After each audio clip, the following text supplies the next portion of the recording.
Welcome to the second day of Junior Kolkata Literary Meet. Andaleeb ma'am was here just that day, so it's her second day, and welcome to your first days.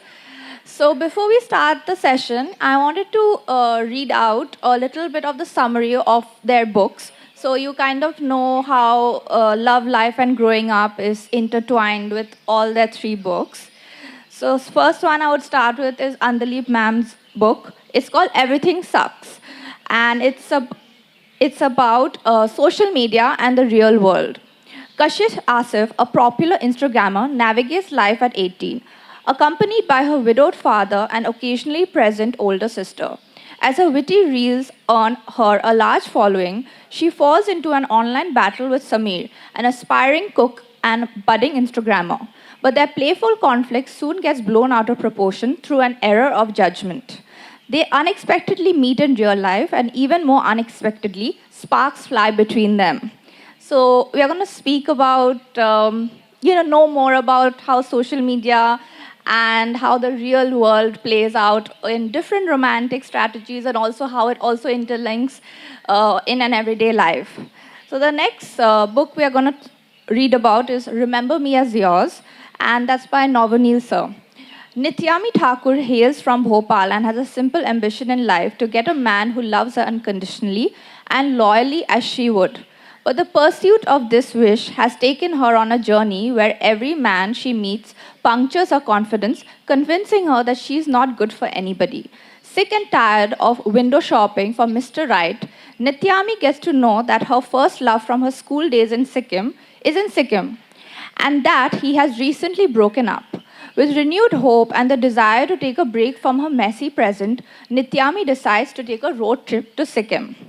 So we're going to speak a little bit about this and her journey to reconnect and give a second chance to love, to her first love. And the third book we are going to speak about is by Shabnam ma'am. It's called Zen, and it's about two girls whose name is called Zainab, and they're they are two from two different times, and how their stories are interlinked in the end. So a little summary is, in 1935, Zainab SG wants to be part of the independence movement, but it seems that all she is destined to do is embroider and wait to get married. In 2019, Zainab Kurimanji, a grade 9 student, is unhappy at getting drawn into debates and controversies, which she would rather not be part of. But in India of 2019, how can not one be drawn into these? In this deeply addictive, sweeping book about life and times of the two Zainabs, it is captured a short story in the setting of Mumbai and of India, of what we were and what we have become. So I just wanted to know, before we start, just wanted to ask y'all, what inspired all of y'all to write these stories and portray love in different ways, but how it will call out to the young readers and also adults, and talk about love and how it would portray into their life. Hi, good morning, everyone. Lovely to see you all here.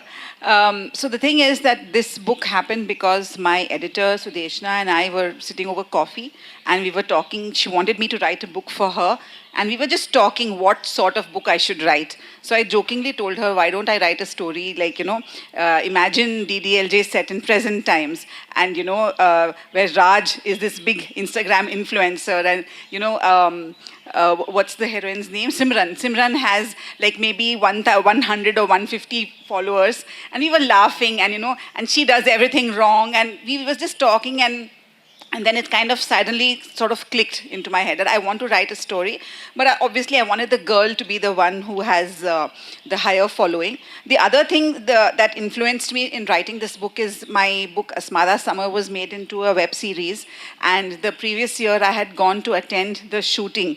I have a small cameo in this series, so I had gone for the shooting, and the series is headed by this very popular Instagrammer who's turned an actress, Anushka Sen.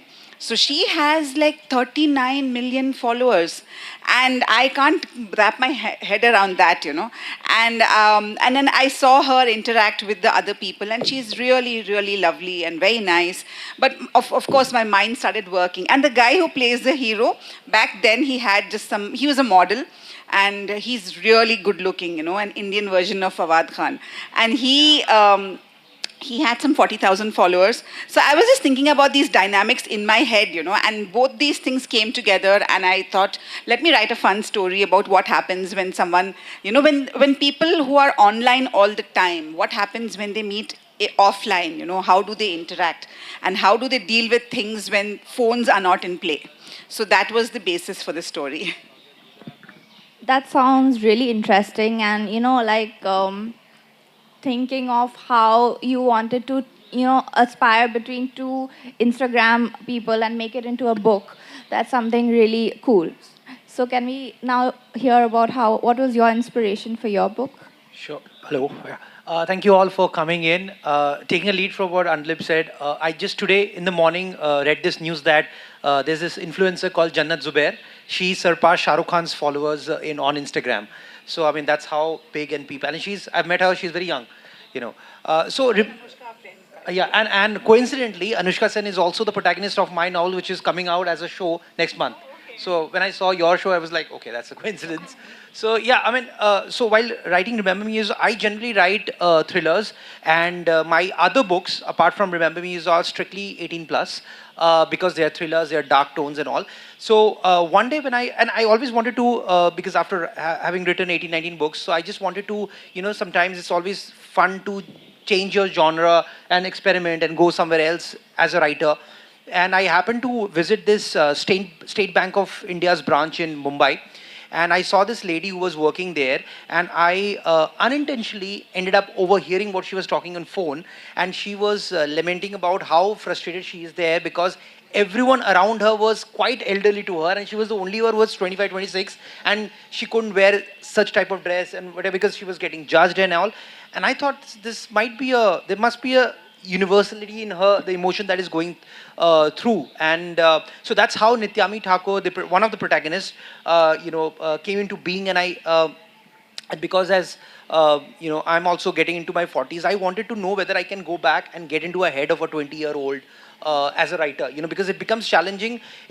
It's not easy, but it's comparatively easier if you are of that age and the protagonist is of your age only, because then you are just writing the gist of what's happening. But when the protagonist is very younger to you, I think that makes you observe a lot of things around what's happening, and also kind of shows you a kind of a mirror that whether you are also growing with times and you're not behind times. So that was the main thrust of just unintentionally overhearing the conversation and realizing that there must be some funny story inside. So that's my first rom-com, incidentally. Yeah. Over to you, Shabnam ma'am. Yeah, so there's a bit of a story about how Zen was born. About maybe 6 years ago, I woke up in the morning, turned on my phone as we all do, checked WhatsApp, and I realized to my astonishment that I'd been added onto a chat called Love Letters. Now, when you're my age and you're added to a chat called Love Letters, you get quite excited. Like, I got excited. And then it turned out that it was not that exciting, but very exciting nonetheless. It was started by my cousin's husband, the chat, because there was a little story. My cousin, she's a second cousin, our nannies were sisters.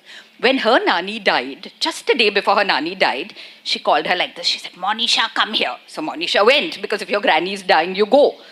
And the granny fished out this little packet of papers and said, "Keep this and don't show those two being Monisha's mum and uncle."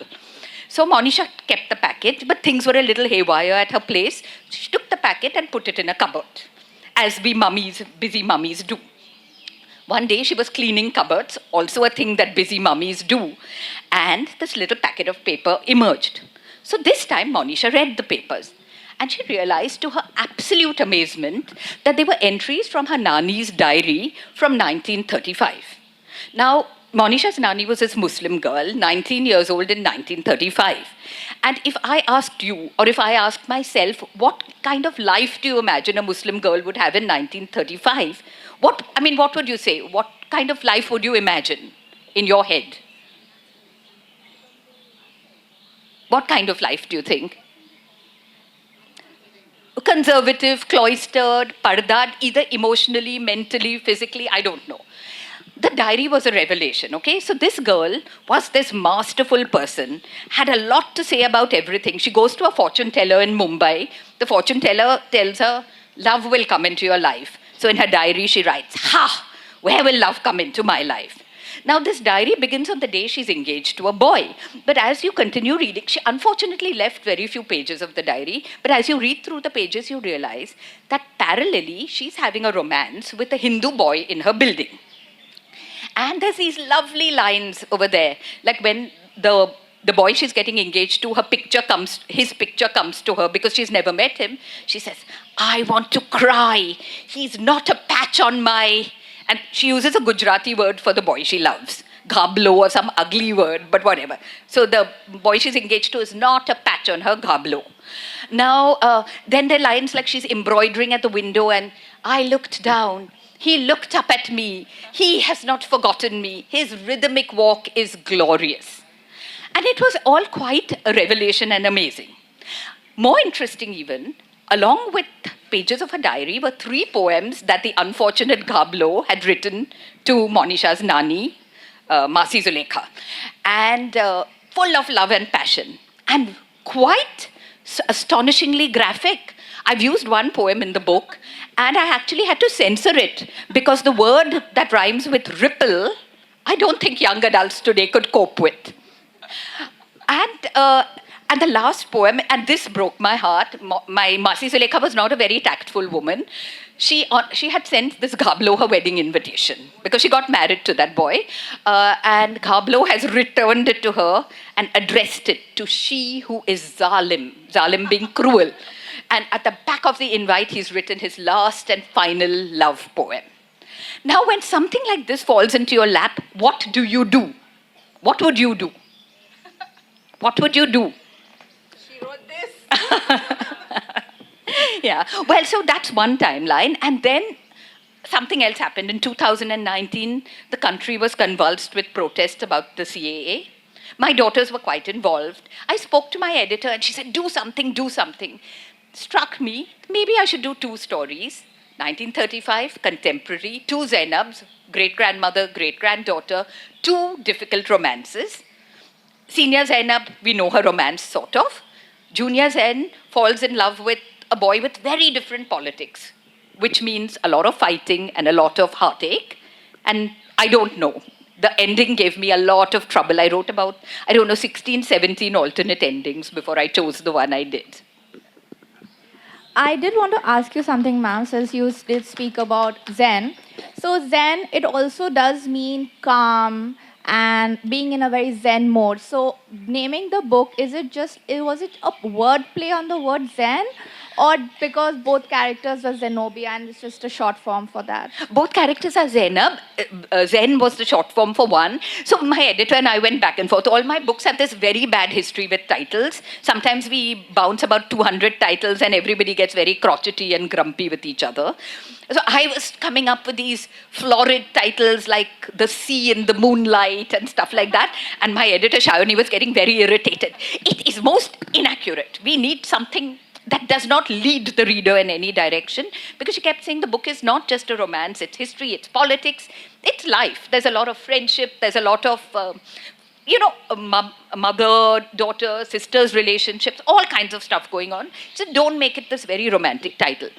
Then the artist did the cover, okay, and we did not properly have a title, but the cover was so beautiful that Shayoni masterfully phoned me and she said, we need a short title. The title is going to be Zen. So I said, Zen?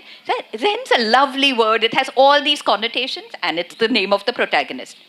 And so that's how the title was born. Basically because it was short and because it was not overtly romantic. Because you can't argue with Shayani. Basically, you've said it. So Novoneel sir, I just wanted to know, now that we know what was the inspiration between Nityami, What was your inspiration behind the character of Falak? Did you meet someone who had similar characteristics, or was she like part of your imagination and you wanted to blend her in with Nityami's character too? So I have this weird habit of a name comes to me first sometimes, So Falak Sultana as a name came to me, and I thought there was a vibe to this name, Falak Sultana. It just there's something about this name, and I thought she could be a rock star, she could be this, that, and I started digging into the, using that name. I started sketching the character that I wanted to give that name, and slowly Falak, the character in the book, came out, who is very fierce, which I'm known to write. But most of my, in fact, all of my books. Protagonists are women, and most of them are fierce, and they are fighting some battles or the other within their life. My main motivation was because at one hand I had Nityami, who was kind of a little confused, while Falak, even though she came from a very different socio-economic background, she had a weird clarity about her life, which you don't expect from someone who is coming from the kind of backdrop that she was coming. And that, because of that, you admire also such people, because such people exist where they don't have enough resources, but they exactly know what they want to do in life. Even though they don't have the resources, which I find very inspiring. And sometimes it happens that people have resources, but they just don't know where to go, which is obviously a sad state of affair. But with Falak, because of that clarity, when I figured out that this character will have that kind of clarity in life, and she's also a girl. So initially, when I started the book, I wanted it to be a complete rom-com. But then I think there's an alter ego of mine who does not let any story be, just rom-comish or a comedy or just romance. So Falak in the book actually ends up killing someone very close in her family.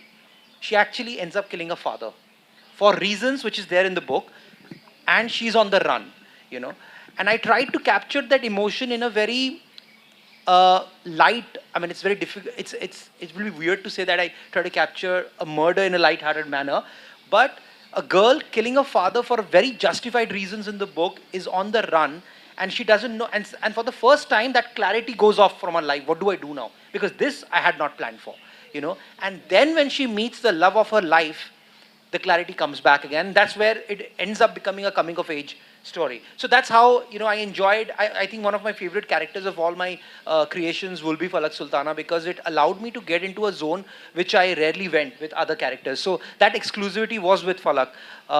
So that's how I, ended up getting Falak into the picture after Nityami. So Andaleeb ma'am, I wanted to know, what inspired you to write a story which had a social media background to it, and then it was very different when they met in real life? Because everyone is always on Instagram. I am always on Instagram. My mother, I mean, my mother treats me like I'm a 14-year-old when I'm traveling with her. And if I'm on the phone, she yells at me, like, hamesha phone pe rehti ho. And it's like I have regressed back. I feel like I would have done very well as a young adult, So, and I consider myself, even though I'm Gen X, not even a millennial, I kind of consider myself as an elderly millennial, So, but I feel like I get this generation's addiction to phones, because I'm also addicted to my phone.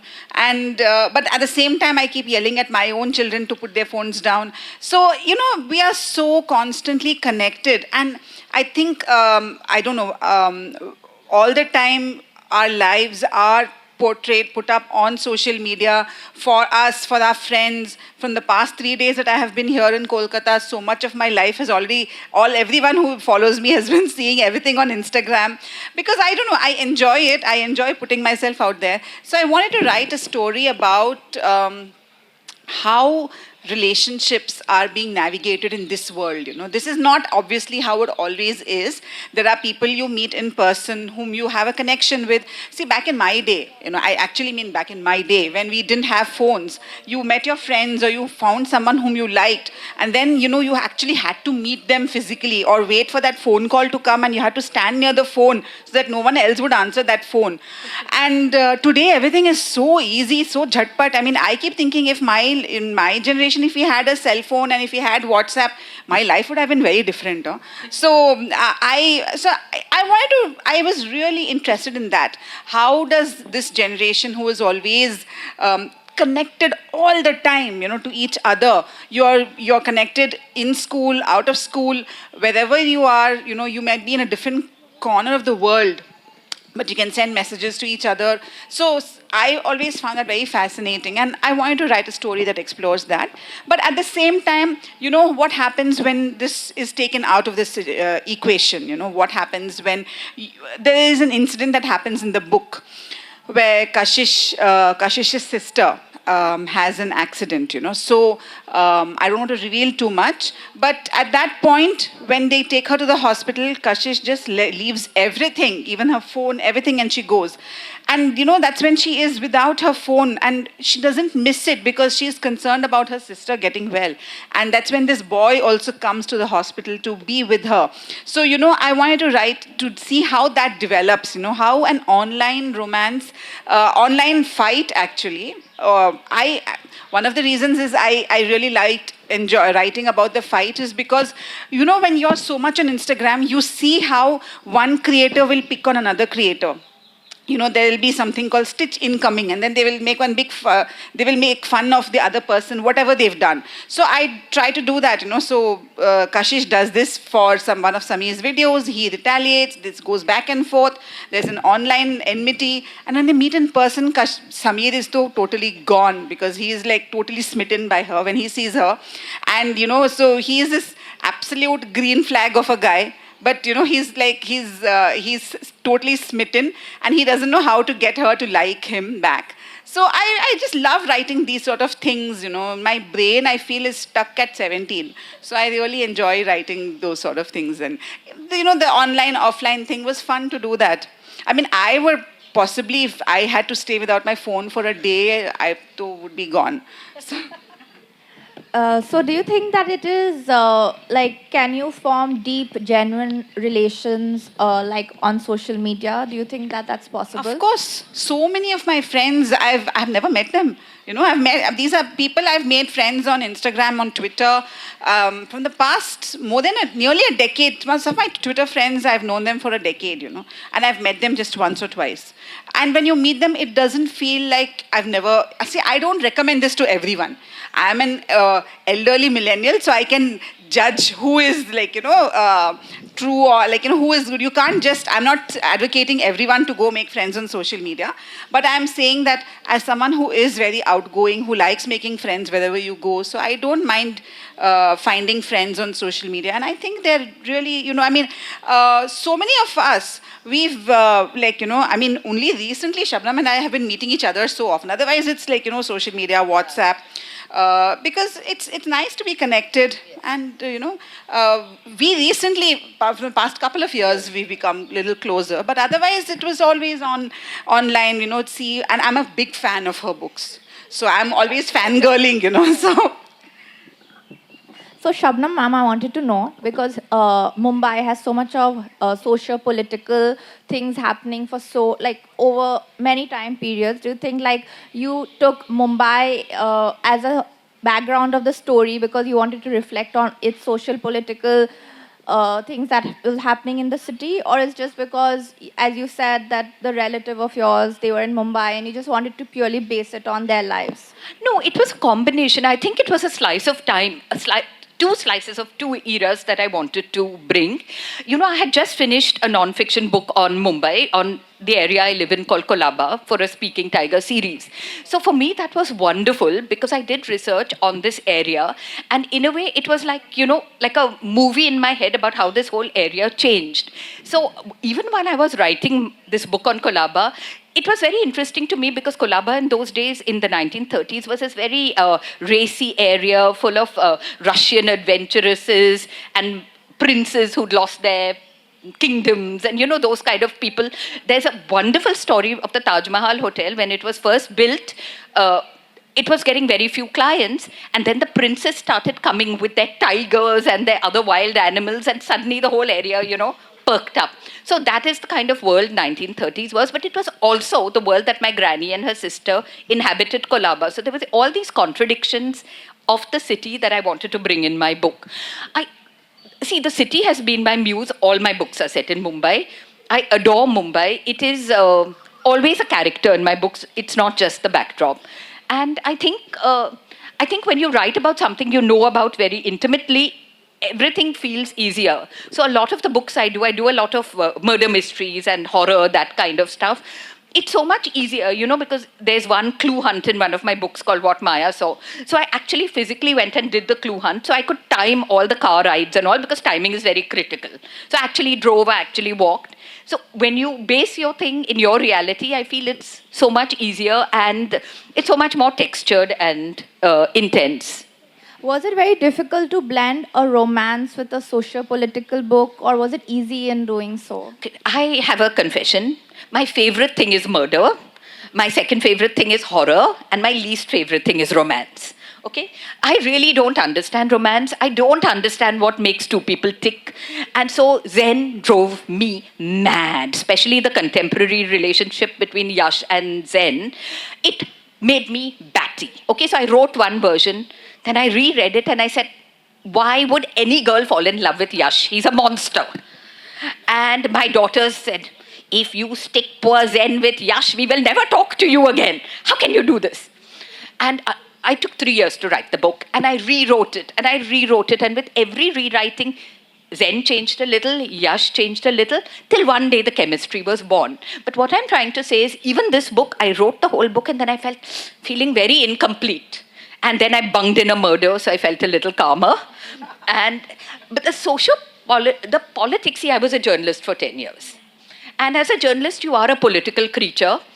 Even now, of course, I'm a mummy of 3 and I don't do active journalism. But every time I read the newspaper, I react very violently. I mean, every front page drives me nuts. It's inside your blood. It's inside me. So I think the politics just gushed out. And I think I've kind of made my daughters also into slightly overly hysterical political beings, and bothers my husband a lot. He keeps saying middle path, and we fight a lot. That's really nice to hear, that how you influence your daughters also to kind of love what you also have loved all these years. So back to Novoneel sir, as you said that the two female characters are very strong, independent women, and a lot of your female and protagonists are. So these two characters, they also have a very emotional and vulnerable side to them. So did you want to put this through so that throughout the book you didn't always make them to be the strong, independent woman, but also have these emotions which a lot of young readers could relate to? Yeah, I mean, when I'm trying to tell a story, building characters, I don't much think about the readers, because first I'm telling the story to myself. Because sometimes, though people don't realize it, when you write, first a lot of your own doubts about the story are getting clear also as you write. So that's why you do the first draft is almost like the story is clearing up in front of you, and then subsequently your style comes in and you keep reworking on it, rewriting it and all. I think vulnerability is something which is inherently so relatable, because it's so real. It's in all of us. So doesn't matter if it's about a woman or a man. I mean, the vulnerabilities are, I think, so universal that if you write about a character and you build the character well up, I think people will end up kind of relating it, or at least empathizing with the characters. So that was there, and I think one thing that I've realized over the years that I end up writing these female characters because I've grown up amidst strong women. So for me, in my psyche, a weak woman doesn't exist only. It is something that has happened over time as I've grown up seeing the ladies around me. So when people say, obviously there might be someone who in a moment of truth can become weak or something, but for me that option doesn't exist. So all my women are inherently strong, and then they struggle for something else begins. So the arc is never from a weak woman to a strong woman. She is a strong woman, the arc begins from something else. The vulnerabilities could be something else altogether, and they're realizing it within the gamut of the societal design that we have for women in general, which is a little layered, which is a little it's not very straight, we have all the rules that we have and regulations. It is kind of, for women, I feel it's not straight. we say one thing, but we don't practice it. So the hypocrisy in that, from the society's point of view, is a little more than what men, kind of have to counter. So that's how I begin those characters. And vulnerability for me is, I think, very essential. For it inherently comes in. I don't think anyone can try and bring in. When you start developing those characters, you invariably, your mind goes into what is it that makes them tick, and you end up writing those and exploring those, and they eventually come out, and hopefully come out as real as possible. So if Nityami and Falak meet you in real life, would you think that they are happy with how you wrote their story? Like, what do you think that they would say to you, and would you think that if they'd like their story to be a little different? Like, what is your take on that? The kind of crazy girls that I've written about, I'll stay a little away from them if they come across. Falak can come and kill me only. But no, I don't know. I mean, whether they will be happy or not, but at least I made them realize something. So I might, bargain that for my life. That but again, when Andaleeb was talking about the social media thing, so the social media is also an angle in the book where Nityami, in her real life, she feels that she's a very boring girl, and she ends up making a fake profile with a reel which goes viral, and she can't reveal her face. So the social media angle, I think the more we writers are writing commercial fiction, I think because the social media is so prevalent in all our lives now, it anyway seeps into everyone's story. It may be the main thing, it may not be the main thing, it might be a subplot also, but keeping it away, because keeping it away also sometimes feels unreal also, because we are such a subject of it, it's happening all around us. Don't have social media, that becomes a plot point. Correct. Why and why are they not? Correct. And a reader might ask. Plot-wise or subplot-wise, that it just seeps in these days. That's what I've realized about my writing. Some people will be doing something on social media. That might not be the main plot, but it's there. It's the universe. So Andaleeb ma'am, I wanted to ask you that, part of the story of your book, it said that how both of them unplug from their social media life and then they get into their real life, because once they do meet in real life, they have a very different opinion of each other, and their bond grows stronger, and what is your take on that? So, as someone who was not a teenager in the social media generation, what constituted romance for us, whatever we saw on TV, in movies, on Bollywood and all that. So there was always, and of course, the romance novels that we read, so there was always that sense of something clicking, some sort of connection with someone. And I wanted to recreate that, I wanted to recreate a situation where two people are, it's the source of a lot of memes and all that two people are on a date but they're both looking at their phones. So which may or may not be true. That's not my lived reality. My lived reality was very different. So I wanted to recreate a situation where when two young people are put away their phones for a bit and meet each other in person and get to know each other. And so she spends some time in his house. And the book is partially set in Chennai, in Madras, as I like to call it.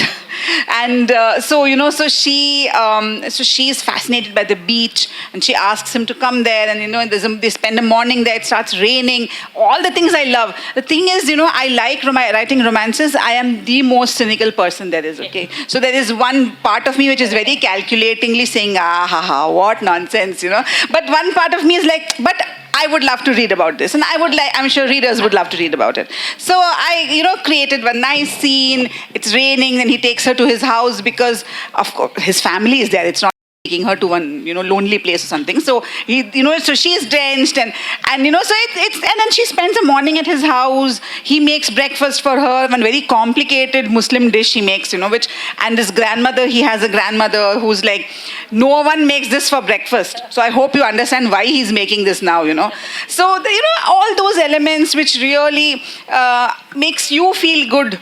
I really enjoyed writing it. So when readers read it, I really hope they enjoy it. They get that sense of, of a time past, which could also happen today if, it's not conditional on people putting away their phones, but this is a situation I created. So, yeah. So When you were talking about romance, the leaves were falling. Someone Yes. created an ambience. Yes, very, very, very atmospheric. Only violence were missing.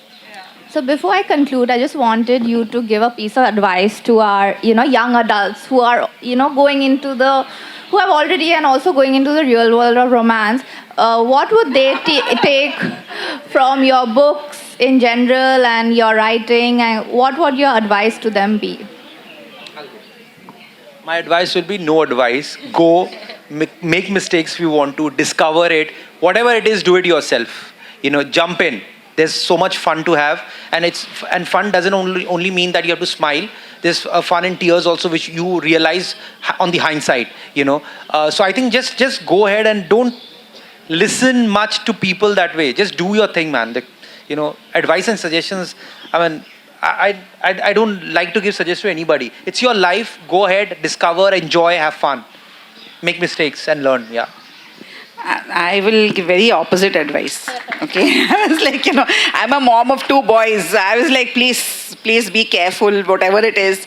Always, you have one life, so be careful with it is all I want to say. So don't. I mean, a lot of times, people, especially kids, is playing so much on video games. You get one more life. It's like that's not happening in real life. This is just one life. So be careful with it and be honest with it. That's all my advice would be. And I think I will tell you all what I feel I'm saying at least 27 times a day to my daughters. Calm down. It will work out. Everything will be fine. Your post didn't get 2,000 likes, got only 20 likes. Next one maybe, and it doesn't matter. So just take a deep breath. Everything does work out. We will open up the panel to 3 questions. So do we have any questions? Good afternoon. I'm Adrika from DPS Howrah. I have a question for Novoneel, sir. I want you to ask that the level of romance that you are dealing with in your book, Remember Me As Yours, is it actually appropriate for us teenagers? I think now this is more of a, what you call in Hindi, dharam sankat. I want the sales to happen, but I don't. No, for Remember Me Yours, the teens can read, not my other books. The other books are more 18 plus. Remember Me As Yours, you can read. Yeah. Okay. Thank you. Anyone else?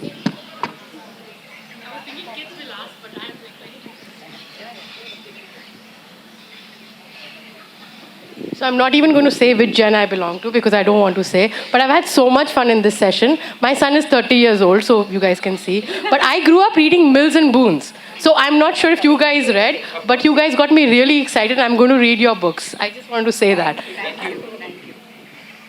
Anyone else?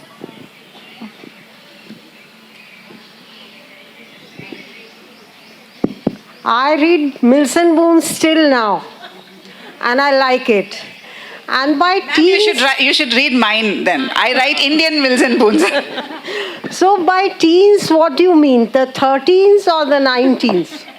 So what I always say, that I write young adult novels, and young adult is for anyone who is young at heart. So you don't have to fit in a certain page bracket. If you're young at heart, read it and enjoy it. With a rose in your heart, right? Thank you. Thank you so much to 3 of you, and I had a great session with you all, and I got to know so much. Oh, one? Okay, one more. Good afternoon all. Okay, so my first question to 3 of all will be, nowadays our parents also can't connect with us so good that you 3 with your books can connect with us. So how you at your age can connect with us so better, like with young adults and teenagers? Then we guys can take over. So my answer will be very simple. Boss, I'm a full-time writer. So my bills depends on how well I understand the youngsters. So I better understand them. So that's how it is. That's my motivation to do it. Yeah. I already answered, my brain is stuck at 17, I think. So I feel like I can connect, So I also, contrary to what my mother thinks, that I'm lost in my own world, I actually observe things a lot and I absorb it. So I see things happening and it gets slot it somewhere in my head. So it all comes out when I'm writing. So I think it's more to do, in my case, with observation and, a lot of empathy to understanding the generation. Now, I believe that one thing that hasn't changed, everything has changed since I was young, but the one thing that hasn't changed is human emotion. And people react the same way, they feel the same hurt, they feel the same joy, no matter which age they live in. And so a little bit of time traveling, a little bit of watching your own children, and a little bit of, just like Andaleeb says, keeping your eyes open, and you understand. So. Thank you so much. Their books are available at the Story Bookstore if you all want to purchase them, and they'll be there too if you want anything signed.